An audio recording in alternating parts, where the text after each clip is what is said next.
There was once a shul in the United States. And they had a congregation, Ashkenazi congregation. The rabbi of the congregation notices that one of his congregants, every time they have a Yom Tov, and there's Birkat Kohanim, one of his congregants kind of skips out and runs out of the shul. As soon as Birkat Kohanim starts, he runs out. Now, it's very easy to do something at those times because people usually have their eyes closed. But those that know the halakha, technically, you don't have to really have your eyes closed. Just don't look directly at the Kohanim. So the rabbi catches this guy running out of the shul.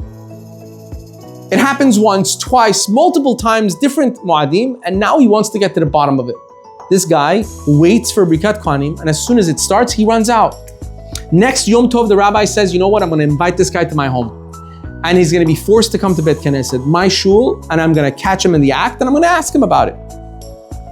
And that happens. He invites him, he accepts the invitation, comes to his shul, comes Birkat Kohanim, let's say it's on Pesach, and he sees the guy, whoop, runs out, doesn't say anything. They go home over lunch, and he says, let's say, Yaakov, I noticed during the tefillah, you're there the whole tefillah, and it comes to Birkat Kohanim, and you run out. I'm sorry, but I saw it multiple times. What's going on? So he says, I'm Rabbi, I'm so sorry. I'm sorry that you caught me, but I guess cat's out of the bag. So he says to him, as you know, I'm a Holocaust survivor. I survived Auschwitz. It says, we had a bunk of 800 other Jews in one cabin. Have you seen the cabins in Auschwitz from when they do they have like the drone image of it? Those cabins don't fit 800 people, the largest ones. They were very, very cramped. They could barely breathe. The only happiness they had was each other. So it says, in this cabin, we had one guy who was like our Rebbe. He was like our Rav.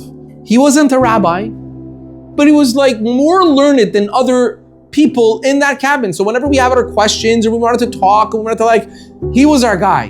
He was like the gabbai, right? We really respected him. He was really, really nice person. Comes a few weeks before Pesach, and let's call this gabbai Shmuel. Shmuel comes and says, guys, it's a few weeks before Pesach. I have an idea. We have people that work in the kitchen cooking for like the high-ranking generals here. I want to make sure we have matzah for Pesach. Says, I want volunteers that work in the kitchen. Would you hide some flour every day so that we'll have enough to make some matzah? And they volunteered to hide some flour on a daily basis so that by the time Pesach comes, they'll have a little bit to make matzah with.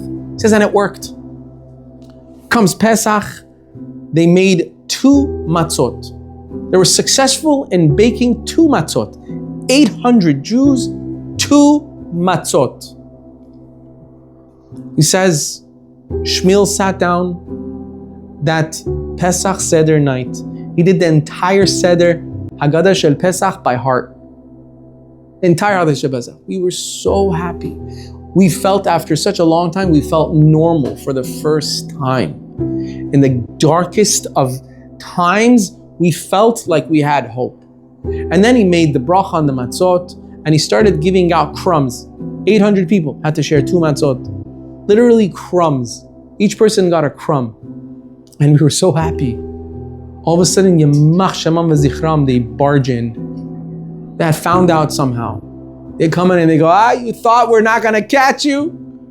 You thought we don't know what's going on? Here's the deal. We either kill everybody in here, or whoever is in charge will come and take the punishment. It says, and Shmuel walked forward and says, leave everybody alone. This was my idea. Do whatever you want. These wicked people, they laughed. They're like, you think we're going to do it now? Middle of the night? No. Tomorrow morning, we're going to gather all of the Jews, thousands, bring them into the center of the camp, and we're going to punish you publicly. We're going to kill you in front of everyone. So it'll be a lesson the next time someone wants to try something Jewish. That night, nobody slept. We don't know what to do. The next morning, they dragged him out in front of everybody. Put him on top of the gallows, about to shoot him in the head in front of everyone. We're all in shock. And with a wicked smile, the officer says, "So, any last requests? You want a piece of steak? You want to eat something? Maybe a drink? What do you want?" And Shmuel turned to him and said, "I don't want anything. I don't want a drink. I want one thing from you, an opportunity." He says, "Go ahead, what do you want?" He says, "I want to bless my brothers." Shmuel was a Kohen. And the officer turned to him and said, "Sure, go ahead." So Shmuel turned around, put his hands in the formation of a Kohen, and he started to bless all of us. Yavarechecha Adonai ve'yishmerecha. Ya'er Adonai panav elecha v'chuneka. And he said there was not a dry eye. Everybody was sobbing as this angelic figure was giving us a bracha for the last time with his last breaths. After he finished the tefillah, they shot him in cold blood. As we cried so much. It was the most horrific thing, but in those darkest of times, we felt we had hope. When the war ended, I decided Judaism is not for me. I left everything. Or at least I tried. The first time I ordered myself a nice plate of non-kosher food, I couldn't eat it. The moment I took a spoonful, I saw the image of Shmuel with Birkat Kohanim. And I was so ashamed of myself, I couldn't eat it.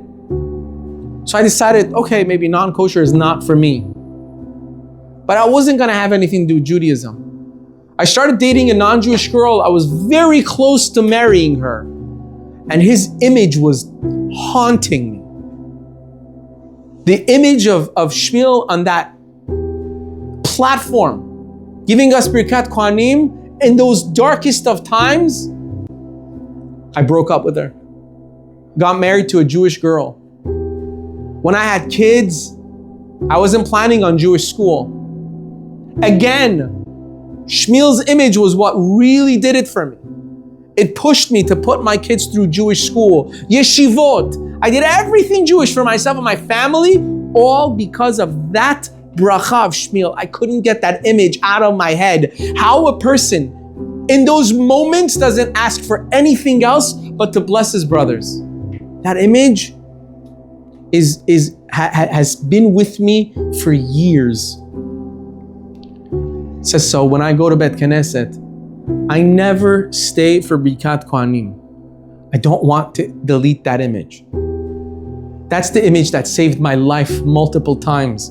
That's the image that helped me remain a part of Am Yisrael till this very day. That's the image that I have Jewish kids because of. So I'm sorry. Every time there's Birkat Kohanim, I run out as fast as I can. I don't want anything to take the place of that image. Imagine